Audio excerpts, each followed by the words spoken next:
ये मुमकिन नहीं है। ये पार्ट 5 एक भूल भुलैया है। आर्टिकल 112 समझो तो 113 फिसल जाता है। अप्रोप्रिएशन बिल याद करो तो फाइनेंस बिल कंफ्यूज कर देता है। और ये आर्टिकल 117, ये तो जैसे किसी दूसरी दुनिया की पहेली है। क्लॉज 1 वर्सेस क्लॉज 3, क्या फर्क पड़ता है? सब पैसे ही तो है। फर्क पड़ता है दृष्टि। फर्क सरकार गिरने और सरकार चलने का है। फर्क लोकतंत्र की ताकत और कार्यपालिका यानी एग्जीक्यूटिव की मनमानी का है। तुम इसे एक लॉयर की तरह पढ़ रही हो, सूखी बेजान लाइनों के रूप में। तो कैसे पढ़ूं सर? एग्जाम सर पर है। 2018 से 2026 तक का ट्रेंड बदल चुका है। अब वो सीधे आर्टिकल नहीं पूछते, वो अप्लाइड पॉलिटी पूछते हैं। और मेरे पास रिवीजन का टाइम नहीं है। यही तो गलती है। तुम रट रही हो। संविधान को रटो मत, उसे विजुअलाइज करो। कल्पना करो कि पार्लियामेंट भारत का सबसे बड़ा फिल्म प्रोडक्शन हाउस है। गवर्नमेंट यानी एग्जीक्यूटिव एक प्रोड्यूसर है जिसे एक ब्लॉकबस्टर फिल्म बनानी है जिसका नाम है विकसित भारत @2047। लेकिन प्रोड्यूसर की जेब खाली है, पैसा जनता का है, और वो पैसा एक विशाल अभेद्य तिजोरी में बंद है जिसे हम consolidated fund of India, Bharat की संचित निधि कहते हैं। और चाबी? चाबी उस फाइनेंसियर के पास है जिसे हम पार्लियामेंट यानी लेजिस्लेचर कहते हैं। आर्टिकल्स 112 से 117 बस उस नाटक की स्क्रिप्ट है जहां प्रोड्यूसर यानी सरकार को फाइनेंसर यानी संसद के सामने गिड़गिड़ाना पड़ता है, उसे कन्विंस करना पड़ता है और कभी-कभी ब्लैकमेल भी करना पड़ता है ताकि तिजोरी का ताला खुले। इस ड्रामा में सस्पेंस है, एक्शन है, ट्रेजेडी है और क्लाइमैक्स है पैसेज ऑफ फाइनेंस बिल। तैयार हो? Light camera action. सबसे पहली बात दृष्टि, पूरे संविधान में आर्टिकल 1 से लेकर 395 तक कहीं भी बजट शब्द नहीं लिखा है। हाँ सर, ये एनुअल फाइनेंशियल स्टेटमेंट यानी वार्षिक वित्तीय विवरण है। ये तो बेसिक है, एसएससी सीजीएल 2023 में भी आया था। करेक्ट, लेकिन एनुअल फाइनेंशियल स्टेटमेंट असल में है क्या? ये एक भविष्यवाणी है। आर्टिकल 112 कहता है the president shall in respect of every financial year cause to be laid before both the houses of parliament. ध्यान दो, प्रेसिडेंट रखवाते हैं, वित्त मंत्री बस उनका एक जरिया यानी एजेंट है। इस स्टेटमेंट में 3 साल का डेटा होता है। अगर हम बजट 2025-26 की बात करें जो हाल ही में पेश हुआ, तो उसमें क्या होगा? Actual figures of the preceding year यानी पिछले साल के वास्तविक आंकड़े। Budget estimates and revised estimates for the current year यानी चालू वर्ष के लिए बजट अनुमान और संशोधित अनुमान। Budget estimates for the upcoming year यानी आने वाले वर्ष के लिए बजट अनुमान। बिल्कुल सही, लेकिन ट्विस्ट यहाँ नहीं है। ट्विस्ट है एक्सपेंडिचर यानी खर्चे के वर्गीकरण में। संविधान निर्माताओं ने खर्चे को 2 बकेट्स में बांटा है और यहीं पर एस्पिरेंट्स का गेम ओवर होता है। Bucket 1 expenditure charged upon the consolidated fund of India यानी भारत की संचित निधि पर प्रभारित व्यय। Bucket 2 expenditure made from the consolidated fund of India यानी भारत की संचित निधि से किया गया व्यय। चार्ज्ड अपॉन और मेड फ्रॉम, हिंदी में तो दोनों संचित निधि से ही जा रहे हैं। अंतर क्या है? अंतर है वोटिंग का, अंतर है डेमोक्रेसी की मर्यादा का। चार्ज्ड एक्सपेंडिचर यानी भारित व्यय वो वीआईपी खर्चा है जिस पर संसद में चर्चा तो हो सकती है लेकिन वोटिंग नहीं हो सकता। क्यों? क्योंकि क्या तुम चाहोगी कि भारत के राष्ट्रपति की सैलरी पर संसद में वोटिंग हो और कोई सांसद कहे कि नहीं, राष्ट्रपति ने काम ठीक नहीं किया, इनकी सैलरी काट लो? क्या तुम चाहोगी कि सुप्रीम कोर्ट के जजेस की पेंशन पर राजनीति हो? नहीं, इससे तो जुडिशियल इंडिपेंडेंस खतरे में आ जाएगी। एग्जैक्टली, इसीलिए संविधान ने इन खर्चों को चार्ज्ड रखा, यानी ये पैसा तो देना ही पड़ेगा चाहे संसद चाहे या ना चाहे। अब अपनी नोटबुक निकालो, प्रीलिम्स के लिए ये लिस्ट रटी होनी चाहिए। लिस्ट ऑफ चार्ज्ड एक्सपेंडिचर यानी भारत व्यय की सूची, article 112। President, emoluments and allowances. Presiding officers, Rajya Sabha chairman deputy chairman और लोकसभा स्पीकर/डेप्यूटी स्पीकर की सैलरी। सुप्रीम कोर्ट जजेस सैलरी, अलाउंसेस और पेंशन। हाई कोर्ट जजेस सैलरी और पेंशन दोनों। कट, रीटेक, यही तुम फंसोगी। हाई कोर्ट के जजेस की salary charged on consolidated fund of India यानी भारत की संचित निधि पर प्रभारित होती है, लेकिन उनकी pension charged on consolidated fund of state यानी राज्य की संचित निधि पर प्रभारित होती है, क्योंकि जब वो काम करते हैं तो राज्य की सेवा करते हैं, लेकिन उनकी नियुक्ति राष्ट्रपति करते हैं और वो ऑल इंडिया नेचर के होते हैं, इसलिए रिटायरमेंट के बाद जिम्मेदारी केंद्र उठाता है। ये एग्जामिनर का फेवरेट ट्रैप है। Pension is equal to India, article 112। Salary is equal to state, article 202। Got it. और सबसे बड़ा चार्ज खर्चा जो अक्सर लोग भूल जाते हैं, डेट चार्जेस यानी ऋण शुल्क। सरकार ने जो लाखों करोड़ का लोन लिया है वर्ल्ड बैंक से या मार्केट से, उसका इंटरेस्ट और सिंकिंग फंड का पैसा। भारत सरकार ये नहीं कह सकती कि इस साल बजट टाइट है, हम अमेरिका का ब्याज नहीं देंगे। ये सॉवरेन डिफॉल्ट होगा। इसीलिए डेट चार्जेस यानी ऋण शुल्क भी नॉन वोटेबल, गैर मतदान योग्य हैं। अब थोड़ा फ्लैशबैक में चलते हैं। फरवरी 1, 2017, उस दिन से पहले रेल बजट अलग आता था, लेकिन 2017 में विवेक देबरॉय कमेटी की सिफारिश पर रेल बजट को आम बजट में मिला दिया गया। इसका असर आर्टिकल 112 पर क्या पड़ा? अब एक ही एनुअल फाइनेंशियल स्टेटमेंट पेश होता है। इससे सरकार को एक होलिस्टिक व्यू मिलता है। और एक और बदलाव, बजट की तारीख last working day of Feb से बदलकर 1 फेब कर दी गई। ऐसा क्यों किया गया सर? ताकि आर्टिकल 114 अप्रोप्रिएशन बिल समय पर पास हो सके। पहले बजट पास होते होते मई आ जाता था। नया साल 1 अप्रैल से शुरू होता है, तो 2 महीने सरकार कंगाल रहती थी। उसे वोट ऑन अकाउंट यानी आर्टिकल 116 मांगना पड़ता था। तारीख पहले करने से अब 31 मार्च तक पूरा प्रोसेस खत्म हो जाता है और 1 अप्रैल को सरकार के पास पैसा खर्च करने की पावर आ जाती है। ये एडमिनिस्ट्रेटिव एफिशिएंसी का मास्टर स्ट्रोक था। अब ट्रेलर खत्म, आर्टिकल 112 खत्म। प्रोड्यूसर ने बता दिया कि उसे 48 लाख करोड़ रुपए चाहिए।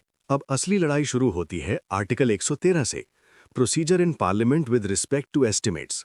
दृष्टि, ये लोकतंत्र का सबसे शक्तिशाली आर्टिकल है। ये कहता है कि चार्ज्ड को छोड़कर बाकी सभी खर्चों को डिमांड्स फॉर ग्रांट्स यानी अनुदान की मांग के रूप में लोकसभा के सामने रखा जाएगा। नोट करो, सिर्फ लोकसभा। राज्यसभा का बजट की वोटिंग में 0 पावर है। ये थोड़ा अनुचित नहीं है? राज्यसभा भी तो संसद का हिस्सा है। नहीं, ये डेमोक्रेटिक लेजिटिमेसी का सवाल है। पैसा जनता का है और जनता के सीधे चुने हुए प्रतिनिधि लोकसभा में बैठते हैं। No taxation without representation. Rajya Sabha राज्यों का प्रतिनिधित्व करती है, जनता का सीधा नहीं। इसलिए बजट पर उनकी सलाह ली जा सकती है, लेकिन वीटो नहीं। अब सीन की कल्पना करो। लोकसभा का फ्लोर है, रक्षा मंत्री खड़े होते हैं और कहते हैं, मुझे देश की सुरक्षा के लिए 6 लाख करोड़ चाहिए। विपक्ष वहां बैठा है, उनका काम है कमियां निकालना। उनके पास 3 ब्रह्मास्त्र हैं, उन्हें हम कहते हैं कट मोशंस। बताओ वो 3 हथियार कौन से हैं? Policy cut motion, economy cut motion, token cut motion. Good. अब इन्हें एक फिल्म क्रिटिक की तरह डिकोड करते हैं। Disapproval of policy cut. विपक्ष कहता है, तुम्हारी पूरी पॉलिसी ही बकवास है, हम इसे खारिज करते हैं। वे मांग करते हैं कि डिमांड को घटाकर रे 1 कर दिया जाए। ये सबसे अपमानजनक है। अगर ये पास हो गया तो इसका मतलब है सदन को सरकार की नीतियों पर भरोसा नहीं है। Economy cut. विपक्ष कहता है, पॉलिसी ठीक है, लेकिन तुम बहुत खर्चीले हो, थोड़ा हाथ तंग करो। वे एक स्पेसिफिक अमाउंट कम करने को कहते हैं, जैसे 100 करोड़ कम करो या लमसम रकम। Token cut. ये सबसे इंटरेस्टिंग है। विपक्ष कहता है, हमें एक विशेष शिकायत है। वे मांग करते हैं कि डिमांड में से 100 रुपीस कम किए जाएं। सर, 45 लाख करोड़ के बजट में 100 रुपए कम करने से क्या होगा? ये तो मजाक है। ये पैसे का सवाल नहीं है दृष्टि, ये मैसेज का सवाल है। फरवरी 2024 के बजट सत्र में याद करो, विपक्ष के कई सांसदों ने टोकन कट मोशंस मूव किए थे। मुद्दे थे मणिपुर हिंसा, बेरोजगारी और रेलवे की सुरक्षा। उनका मकसद बजट कम करना नहीं, बल्कि सरकार को मजबूर करना था कि वो उन स्पेसिफिक मुद्दों पर जवाब दे। Exam insight. अगर कोई भी कट मोशन, चाहे 100 रुपए वाला ही क्यों ना हो, लोकसभा में पास हो जाए तो क्या होगा? सरकार को इस्तीफा देना पड़ेगा। हाँ, ये वोट ऑफ नो कॉन्फिडेंस के बराबर है। इसका मतलब है कि सरकार के पास बहुमत नहीं है पैसे पास कराने का। इसीलिए सरकार हमेशा अपने सांसदों को व्हिप जारी करती है कि वोटिंग के दिन मौजूद रहना, वरना सरकार गिर जाएगी। अब आते हैं इस ड्रामे के सबसे खूनी दृश्य पर, द गिलोटीन। फ्रांसीसी क्रांति में लोगों के सिर काटने वाली मशीन को गिलोटीन कहते थे। हमारी संसद में ये बहस का सिर काटती है। संसद के पास वक्त कम होता है, 26 दिन के आसपास वोटिंग के लिए। मंत्रालय 100 से ज्यादा है। शुरुआत के दिनों में 4-5 बड़ी ministries, railways, defence, home, agriculture पर जमकर चर्चा होती है। लेकिन आखिरी दिन, जब समय खत्म होने वाला होता है, स्पीकर खड़े होते हैं, समय समाप्त। अब बची हुई सभी मांगों को, चाहे उन पर चर्चा हुई हो या न हुई हो, मतदान के लिए रखा जाता है। और एक ही झटके में लाखों करोड़ रुपए बिना किसी चर्चा के पास हो जाते हैं। इसे कहते हैं पासिंग बाय गिलोटीन। अभी हाल ही में लोकसभा ने 2025-26 के लिए 50 लाख करोड़ से ज्यादा की डिमांड्स फॉर ग्रांट्स पास की। सिर्फ रेलवेज, जल शक्ति और एग्रीकल्चर पर चर्चा हुई, बाकी सब गिलोटीन के जरिए पास हुआ। डेटा दिखाता है कि पिछले 10 सालों में 80 से 90% बजट बिना चर्चा के पास हो रहा है। ये डेमोक्रेटिक अकाउंटेबिलिटी के लिए चिंता का विषय है। और पेपर में इस पर सवाल बन सकता है, has the parliament lost its control over public finance? यानी क्या संसद का पब्लिक फाइनेंस पर से कंट्रोल खत्म हो गया है? अब जनता ने लोकसभा ने डिमांड्स पर मुहर लगा दी, आर्टिकल 113 में हाँ बोल दिया। लेकिन क्या सरकार अब कंसोलिडेटेड फंड से पैसा निकाल सकती है? Answer is no. क्यों? वोट तो मिल गया। वोट मिला है, चाबी नहीं। आर्टिकल 114 संविधान का सबसे सख्त पहरेदार है। ये कहता है, no money shall be withdrawn from the consolidated fund of India except under appropriation made by law. सिर्फ रेजोल्यूशन पास करना काफी नहीं है, एक प्रॉपर लॉ, कानून बनना चाहिए। इस कानून को कहते हैं द अप्रोप्रिएशन बिल, यानी विनियोग विधेयक। ये एक बोरे जैसा है। इसमें दो चीजें भरी जाती हैं, वोटेड ग्रांट्स जो अभी 113 में पास हुई, और चार्ज्ड एक्सपेंडिचर जो आर्टिकल 112 में लिस्टेड था। जब ये बिल लोकसभा और राज्यसभा से पास होकर राष्ट्रपति के साइन ले लेता है, तब ये अप्रोप्रिएशन एक्ट बनता है, और तभी, सिर्फ तभी आरबीआई सरकार के खाते में पैसा ट्रांसफर करता है। सर, क्या इस स्टेज पर कोई संशोधन हो सकता है? बिल्कुल नहीं।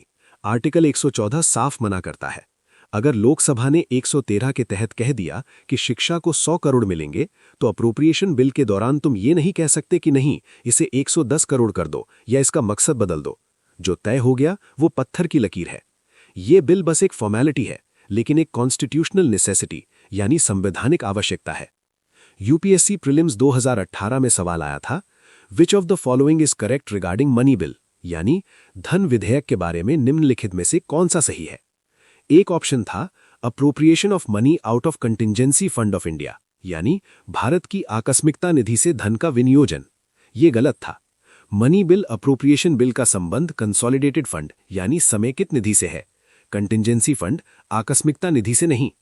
कंटिंजेंसी फंड राष्ट्रपति के पास होता है, आर्टिकल 267, और उससे पैसा निकालने के लिए पहले से बिल पास कराने की जरूरत नहीं होती, बाद में अप्रूवल चाहिए होता है। अब पिक्चर की शूटिंग शुरू हो गई, साल शुरू हो गया, लेकिन बीच में हीरो ने एक्स्ट्रा फीस मांग ली या सेट पर आग लग गई, बजट बिगड़ गया। अब प्रोड्यूसर क्या करे? यही है आर्टिकल 115, जब ओरिजिनल बजट का पैसा कम पड़ जाए। यहां 3 सिचुएशन होती हैं और स्टेट पीएससीज में इनकी परिभाषा मैच करने को आती है। इस टेबल को समझो और इसका स्क्रीनशॉट ले लो, ये रिवीजन के काम आएगी। अब दृष्टि एक प्रैक्टिकल समस्या सोचो। 2024 में चुनाव थे, मोदी सरकार, मोदी 2.0 का कार्यकाल मई में खत्म हो रहा था। 1 फरवरी 2024 को बजट पेश करना था। क्या निर्मला सीतारमण पूरे साल 2024-25 का बजट पेश कर सकती थीं? कर तो सकती थी, लेकिन ये अनैतिक होता। नई सरकार को अपनी नीतियां लागू करने का हक होना चाहिए। बिल्कुल, और इसीलिए संविधान निर्माताओं ने आर्टिकल 116 में एक जुगाड़ दिया है, वोट ऑन अकाउंट, लेखानुदान। ये एक एडवांस पेमेंट है। संसद कहती है, ठीक है, अभी चुनाव है या बजट पास होने में टाइम है, तुम कुल एस्टिमेट का 1/6 हिस्सा यानी 2 महीने का खर्चा अभी ले लो, ताकि 1 अप्रैल से पुलिस को सैलरी मिले, बॉर्डर पर फौज को खाना मिले। अब देखो एक real life case study 2024 election. 1 फरवरी 2024 निर्मला सीतारमण ने इंटरिम बजट पेश किया। इसमें वोट ऑन अकाउंट शामिल था, अप्रैल से जुलाई तक के खर्च के लिए।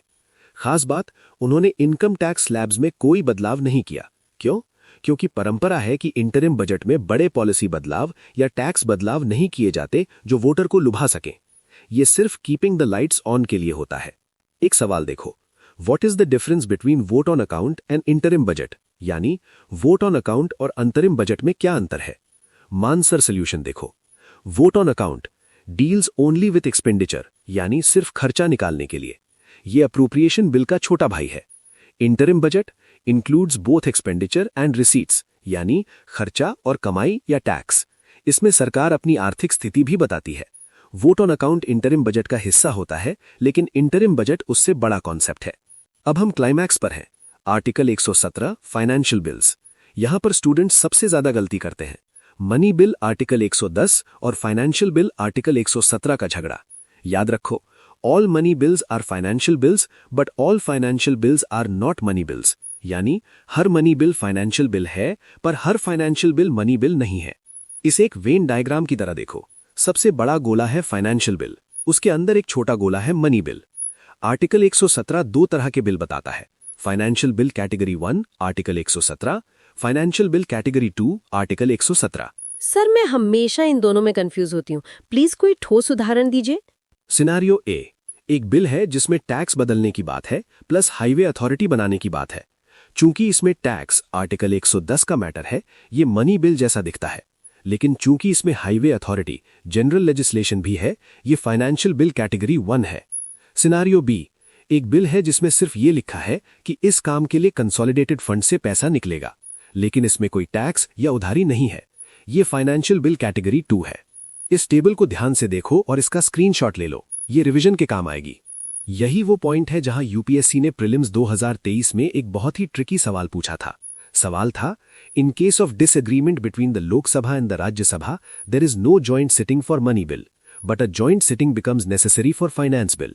यानी लोकसभा और राज्यसभा के बीच असहमति होने पर मनी बिल के लिए कोई संयुक्त बैठक नहीं होती है, लेकिन फाइनेंस बिल के लिए संयुक्त बैठक जरूरी हो जाती है। एनालिसिस करते हैं इसका। मनी बिल पर जॉइंट सिटिंग नहीं हो सकती, करेक्ट, आर्टिकल 108 लागू नहीं होता। फाइनेंस बिल पर जॉइंट सिटिंग हो सकती है, करेक्ट, क्योंकि राज्यसभा के पास पावर है रिजेक्ट करने की। Real life controversy, the Aadhaar act. सरकार ने आधार एक्ट 2016 को मनी बिल के रूप में पास कराया। विपक्ष ने कहा कि यह फाइनेंशियल बिल होना चाहिए था क्योंकि इसमें बायोमेट्रिक्स और प्राइवेसी के मुद्दे थे। अगर यह फाइनेंशियल बिल होता तो राज्यसभा, जहां सरकार कमजोर थी, इसे रोक सकती थी, लेकिन मनी बिल बनाकर सरकार ने राज्यसभा को बाईपास कर दिया।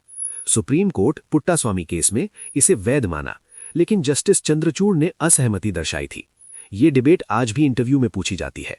दृष्टि, ये सब आर्टिकल्स, ये सब क्लॉजेज, ये एक महासागर है, और तुम जानती हो ज्योग्राफी में भी ऐसे ही लेयर्स होते हैं।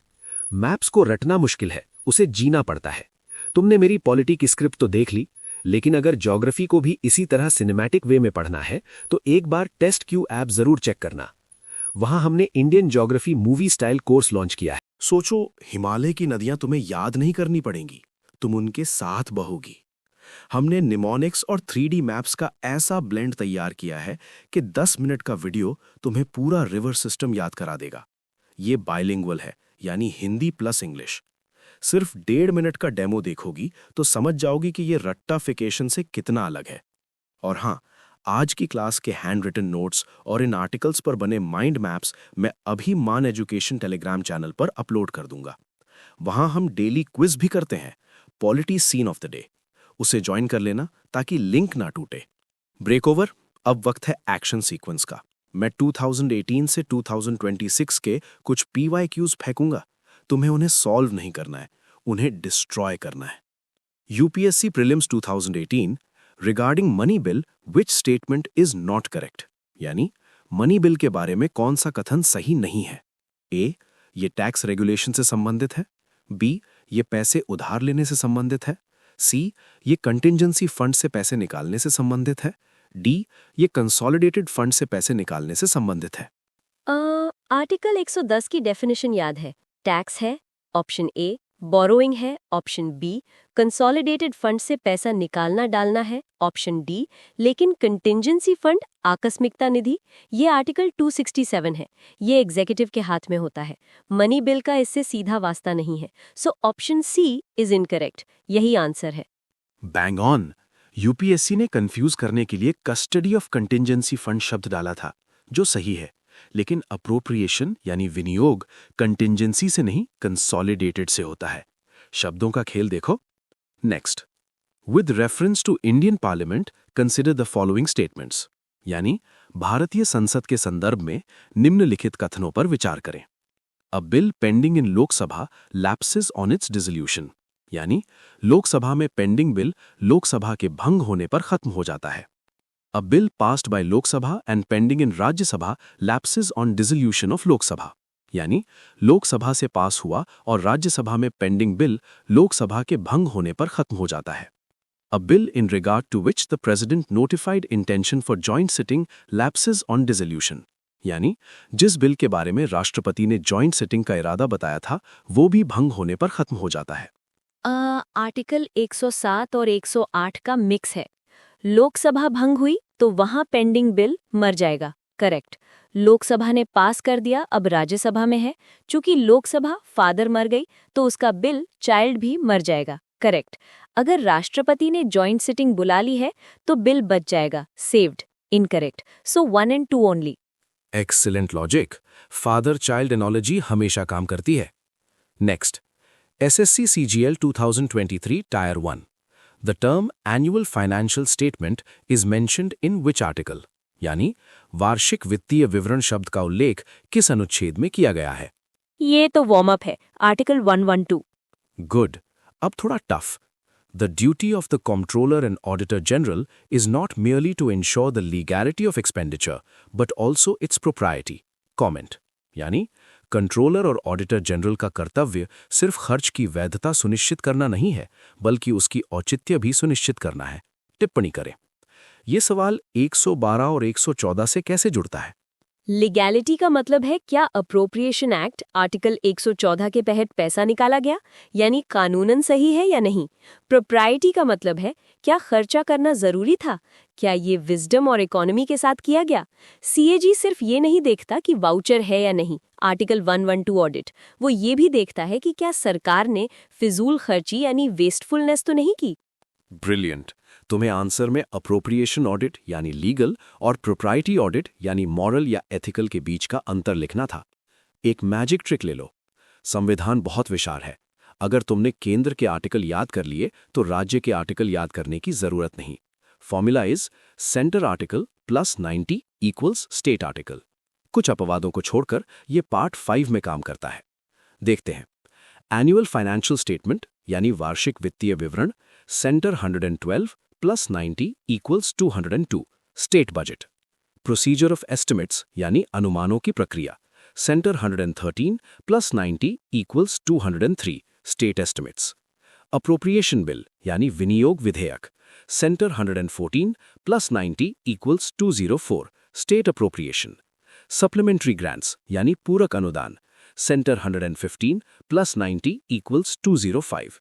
वोट ऑन अकाउंट यानी खाते पर वोट करें, centre 116 plus 90 equals 206। 112 plus 90 equals 202। Sir ये तो गणित है, मुझे कभी राज्य के आर्टिकल अलग से रटने ही नहीं पड़ेंगे। ये जादू नहीं, संविधान का आर्किटेक्चर है। दृष्टि याद रखना, आर्टिकल 112 से 117 सिर्फ नंबर्स नहीं है, ये वो रस्साकशी है जो ये तय करती है कि तुम्हारे टैक्स का पैसा किसी नेता की जेब में जाएगा या स्कूल की इमारत में। एज एन एस्पिरेंट और कल को एज एन ऑफिसर तुम्हें इस खजाने का रक्षक बनना है। तुम्हारी फिल्म अभी बाकी है। अगर ये स्क्रिप्ट पसंद आई तो नीचे वो लाल बटन है ना, उसे गिलोटीन मत करना, प्यार से प्रेस करना और लाइक करके अपनी अटेंडेंस लगा देना। 1947 में जब आधी दुनिया सो रही थी, भारत जीवन और स्वतंत्रता के लिए जाग रहा था। लेकिन उस स्वतंत्रता को बनाए रखने के लिए हमें एक ढांचे की जरूरत थी, एक ऐसी जगह की जहां 140 करोड़ धड़कनों की गूंज सुनाई दे।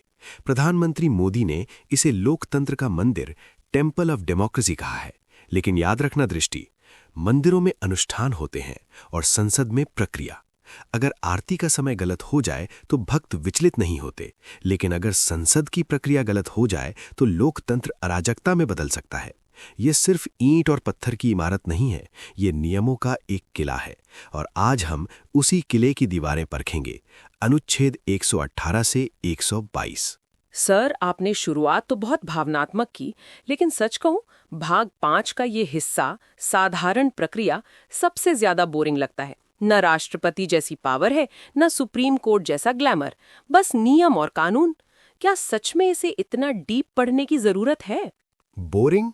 दृष्टि 2024 के यूपीएससी प्रीलिम्स में परिसीमन आयोग पर सवाल था, 2023 के आरपीएससी आरएएस में विशेषाधिकारों पर सवाल था, और हाल ही में महाराष्ट्र विधानसभा में जो हुआ वो सब इन्हीं अनुच्छेदों का खेल है। जिसे तुम बोरिंग कह रही हो वो दरअसल संसद का ऑपरेटिंग सिस्टम है। अगर ओएस क्रैश हुआ तो पूरा सिस्टम ठप। क्या तुम एक ऐसे डीएम बनना चाहोगी जिसे ये ना पता हो कि कानून कैसे बनता है या कोर्ट संसद में हस्तक्षेप क्यों नहीं कर सकता? नहीं सर, बिल्कुल नहीं। मुझे लगा था ये सिर्फ प्रक्रिया है। ये प्रक्रिया ही शक्ति है। चलो इस चक्रव्यूह में प्रवेश करते हैं। हमारा पहला पड़ाव अनुच्छेद 118। अनुच्छेद 118 संसद को स्वायत्तता देता है।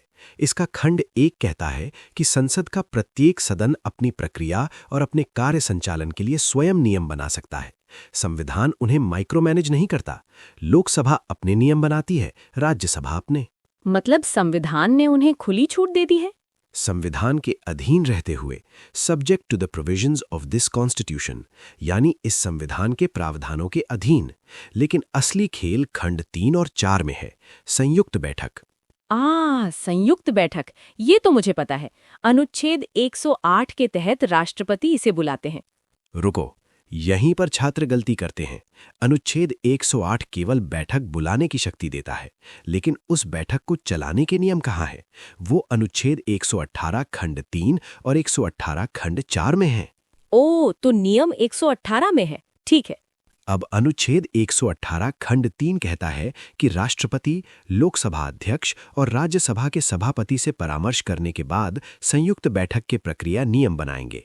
अब यहाँ एक सवाल आता है जो यूपीएससी और यूपीपीएससी का पसंदीदा है। संयुक्त बैठक की अध्यक्षता कौन करता है? लोकसभा का अध्यक्ष। ये तो सबको पता है। बिल्कुल, अनुच्छेद 118 4 के तहत। लेकिन मान लो स्पीकर अनुपस्थित है, तब कौन? तब लोकसभा का उपाध्यक्ष। और अगर वो भी अनुपस्थित है, मान लो दोनों बीमार हैं या इस्तीफा दे चुके हैं, तब कौन? तब शायद राज्यसभा का सभापति। आखिर वो उपराष्ट्रपति हैं, देश के दूसरे सबसे बड़े पदाधिकारी। गलत, 100% गलत। और यही वो जाल है जिसमें आयोग तुम्हें फंसाता है। राज्यसभा का सभापति यानी उपराष्ट्रपति कभी भी संयुक्त बैठक की अध्यक्षता नहीं कर सकता। क्यों सर? ये तो अपमानजनक लगता है। ये अपमान नहीं, ये संसदीय तर्क है। संयुक्त बैठक संसद के सदस्यों की बैठक है। उपराष्ट्रपति राज्यसभा के सदस्य नहीं होते, वे पदेन सभापति होते हैं। अध्यक्षता केवल वही कर सकता है जो सदन का सदस्य हो। इसलिए अगर डिप्टी स्पीकर नहीं है तो बारी आती है राज्यसभा के उपसभापति की। ये बहुत बारीक अंतर है। तो क्रम क्या हुआ?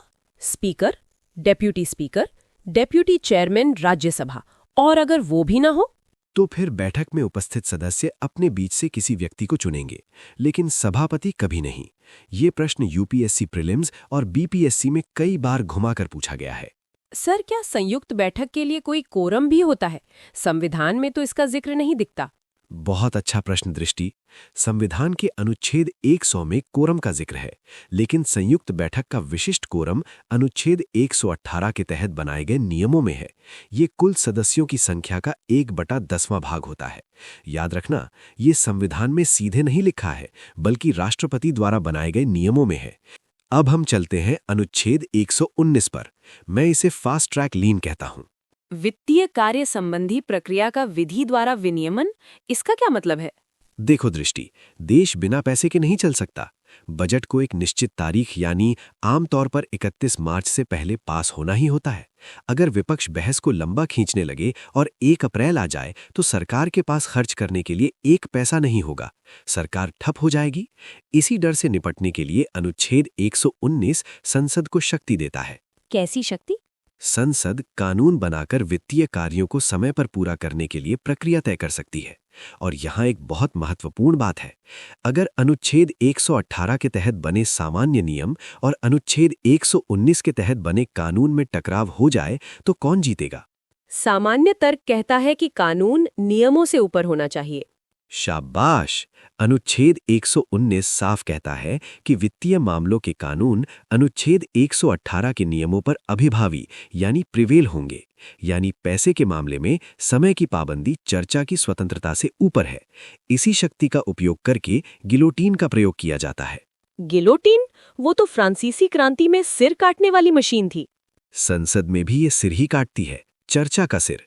जब समय कम होता है तो स्पीकर बची हुई सभी अनुदान मांगों को बिना चर्चा के एक साथ मतदान के लिए रख देते हैं। ये क्रूर लग सकता है, लेकिन अनुच्छेद 119 के तहत ये संवैधानिक आवश्यकता है ताकि देश की वित्तीय नब्ज चलती रहे। सर, क्या इस पर कोई PYQ आया है? बीपीएससी और एमपीपीएससी में अक्सर पूछा जाता है, जैसे संसद में वित्तीय कार्य को समय पर पूरा करने के लिए विधि बनाने की शक्ति किस अनुच्छेद में है? उत्तर सीधा है 119। अब हम आते हैं उस अनुच्छेद पर जो भारत की विविधता की रीढ़ है। अनुच्छेद 120, संसद में प्रयोग की जाने वाली भाषा। सर, ये तो आसान है, हिंदी और अंग्रेजी। इतना आसान नहीं है दृष्टि। खंड 1 कहता है कि संसद का कार्य हिंदी में या अंग्रेजी में किया जाएगा, लेकिन यहाँ एक परंतुक है, प्रोवाइजो, और वही परंतुक भारत को टूटने से बचाता है। वो क्या है? कल्पना करो एक सांसद की जो ओडिशा के सुदूर आदिवासी क्षेत्र से आता है। वो न हिंदी जानता है न अंग्रेजी, वो सिर्फ अपनी मातृभाषा संताली या ओडिया जानता है। क्या उसे संसद में बोलने का अधिकार नहीं होना चाहिए? बिल्कुल होना चाहिए। ये तो उनका मौलिक अधिकार जैसा है। यही बात संविधान निर्माताओं ने सोची, परंतु कहता है कि राज्यसभा का सभापति या लोकसभा का अध्यक्ष किसी सदस्य को जो हिंदी या अंग्रेजी में अपनी बात पर्याप्त रूप से व्यक्त नहीं कर सकता, उसे उसकी मातृभाषा मदर टंग में सदन को संबोधित करने की अनुज्ञा परमिशन दे सकेगा। मातृभाषा, ये शब्द संविधान में लिखा है? हाँ, और ये बहुत महत्वपूर्ण है। हाल ही में 2024-25 के शीतकालीन सत्र में हमने देखा कि कैसे तकनीकी ने इसे एक नए स्तर पर पहुंचा दिया है। लोकसभा में अब संविधान की 8वीं अनुसूची की सभी 22 भाषाओं में एक साथ अनुवाद, साइमल्टेनियस इंटरप्रिटेशन की सुविधा उपलब्ध है। वाकई, मैंने सुना था कि पहले डोगरी या कश्मीरी के लिए अनुवादक ढूंढना मुश्किल था। अब नहीं। 2025 में जब एक सांसद ने कश्मीरी में और दूसरे ने कोंकणी में भाषण दिया, तो स्पीकर ओम बिड़ला ने सुनिश्चित किया कि सबको अनुवाद सुनाई दे। ये अनुच्छेद 120 की ही आधुनिक व्याख्या है। लेकिन दृष्टि, यहां एक छुपा हुआ बम भी था। खंड 2। बम? हाँ, अनुच्छेद 120(2) में लिखा था कि यदि संसद कानून नहीं बनाती तो संविधान लागू होने के 15 साल बाद यानी 1965 में अंग्रेजी शब्द अपने आप हट जाएगा, यानी संसद से अंग्रेजी की विदाई हो जानी थी। तो फिर हम आज भी अंग्रेजी क्यों देख रहे हैं? क्योंकि 1963 में राजभाषा अधिनियम पास हुआ। उसने उस सूर्यास्त को रोक दिया। उसने अंग्रेजी को अनिश्चित काल के लिए जीवन दान दे दिया। ये एक राजनीतिक समझौता था जिसने दक्षिण और उत्तर भारत के बीच पुल का काम किया। सर, ये परीक्षा में इसमें कैसे फंसाते हैं? यूपीपीएससी आरओ 2023 के पेपर को देखो। उन्होंने एक प्रश्न पूछा था कि संसद में मातृभाषा के प्रयोग की अनुमति किस अनुच्छेद के तहत दी जाती है। विकल्प थे अनुच्छेद 110, अनुच्छेद 122, अनुच्छेद 120(1), अनुच्छेद 210। कई छात्रों ने डी 210 मार दिया। क्यों? 210 तो राज्य के लिए है। यही तो ट्रिक है। मैजिक नंबर 90 याद है? जी सर। 120 केंद्र प्लस 90 बराबर 210 राज्य, 118 प्रक्रिया प्लस 90 बराबर 208 राज्य प्रक्रिया, 119 वित्तीय प्लस 90 बराबर 209 राज्य वित्तीय। बिल्कुल सही। जो 120 संसद के लिए करता है, वही 210 विधानमंडल के लिए। परीक्षक जानता है कि तुम दबाव में 120 और 210 में कंफ्यूज हो जाओगी, इसलिए सतर्क रहना। हम विधायी नक्शे पर तो बहुत अच्छा कर रहे हैं, लेकिन असली नक्शे का क्या? पिछले हफ्ते टेस्ट में तुमने प्रायद्वीपीय भारत की नदियों यानी पेनिनसुलर ड्रेनेज सिस्टम वाला सवाल गलत किया था ना? जी सर, गोदावरी और कृष्णा की सहायक नदियों में हमेशा कंफ्यूजन हो जाता है। प्राणहिता और मूसी सब मिक्स हो जाता है। ये तुम्हारी गलती नहीं है। 2D नक्शों से 3D दुनिया को समझना मुश्किल है। 80% अभ्यर्थी मैपिंग में नंबर कटवाते हैं क्योंकि वो रटने की कोशिश करते हैं, लेकिन अब नहीं। मैं तुम्हें मिलवाता हूं टेस्ट क्यू ऐप के ज्योग्राफी मास्टरी कोर्स से। ये कोई साधारण वीडियो कोर्स नहीं है, ये संवर्धित वास्तविकता यानी ऑगमेंटेड रियलिटी का जादू है। देखो कैसे तुम गंगा को गंगोत्री से बंगाल की खाड़ी तक फ्लाईओवर कर सकती हो। पहाड़, दर्रे और नदियां सब कुछ तुम्हारी टेबल पर जीवंत हो जाएगा। और चूंकि हम परिसीमन की बात कर रहे थे, ये ऐप तुम्हें राजनीतिक सीमाओं को भौतिक नक्शे पर ओवरले करने की सुविधा भी देता है। यूक्रेन रूस का बॉर्डर हो या रेड सी का संकट, सब कुछ 3D में। सर, ये तो गेम चेंजर है। क्या ये हिंदी में भी है? बिल्कुल, अनुच्छेद 120 की तरह ये पूरी तरह द्विभाषी बाइलिंगुअल है। और मेरे छात्रों के लिए एक विशेष तोहफा है। कूपन कोड मानसर 51 का उपयोग करो और 51% की सीधी छूट पाओ। और इसके साथ तुम्हें मेरे विशेष टेलीग्राम चैनल मानसर्स पॉलिटी एंड जियो नेक्सस का एक्सेस मिलेगा। वहां मैं daily voice notes, answer writing challenge और behind the scene strategies share करता हूं। भूगोल को रटो मत, उसे जियो। टेस्ट क्यू ऐप, आपकी सफलता का नक्शा। अब फोन नीचे रखो दृष्टि, हमें एक संवैधानिक संकट को सुलझाना है। न्यायपालिका बनाम संसद। अब हम उस सीमा पर खड़े हैं जिसे पार करना संविधान ने वर्जित किया है। अनुच्छेद 121, संसद में चर्चा पर निर्बंधन, रिस्ट्रिक्शन। निर्बंधन? लेकिन सर, अनुच्छेद 105 तो सांसदों को बोलने की पूर्ण स्वतंत्रता देता है। फिर ये रोक क्यों? स्वतंत्रता का मतलब अराजकता नहीं है। अनुच्छेद 121 कहता है कि उच्चतम न्यायालय या किसी उच्च न्यायालय के किसी न्यायाधीश के आचरण के विषय में संसद में कोई चर्चा नहीं की जाएगी। मतलब सांसद जजों की आलोचना नहीं कर सकते? बिल्कुल नहीं। ये न्यायपालिका की स्वतंत्रता की रक्षा के लिए है। सोचो, अगर हर फैसले के बाद सांसद जजों को गाली देने लगते तो क्या जज निडर होकर फैसला दे पाते? लेकिन सर, अगर कोई जज सच में भ्रष्ट हो तो क्या संसद चुप रहेगी? नहीं, यहाँ एक ही अपवाद है। चर्चा तब हो सकती है जब न्यायाधीश को हटाने यानी इम्पीचमेंट या रिमूवल का प्रस्ताव राष्ट्रपति के समक्ष प्रस्तुत करने के लिए सदन में लाया गया हो। क्या इसका कोई हालिया उदाहरण है? 2018 का ऐतिहासिक मामला याद करो। सीजीआई दीपक मिश्रा के खिलाफ महाभियोग का नोटिस। कांग्रेस और अन्य दलों के 71 सांसदों ने राज्यसभा के सभापति वेंकैया नायडू को नोटिस दिया था, लेकिन सभापति ने उसे खारिज कर दिया। क्या सभापति ऐसा कर सकते हैं? यही तो विवाद था। मामला सुप्रीम कोर्ट पहुंचा। प्रताप सिंह बाजवा बनाम चेयरमैन राज्यसभा।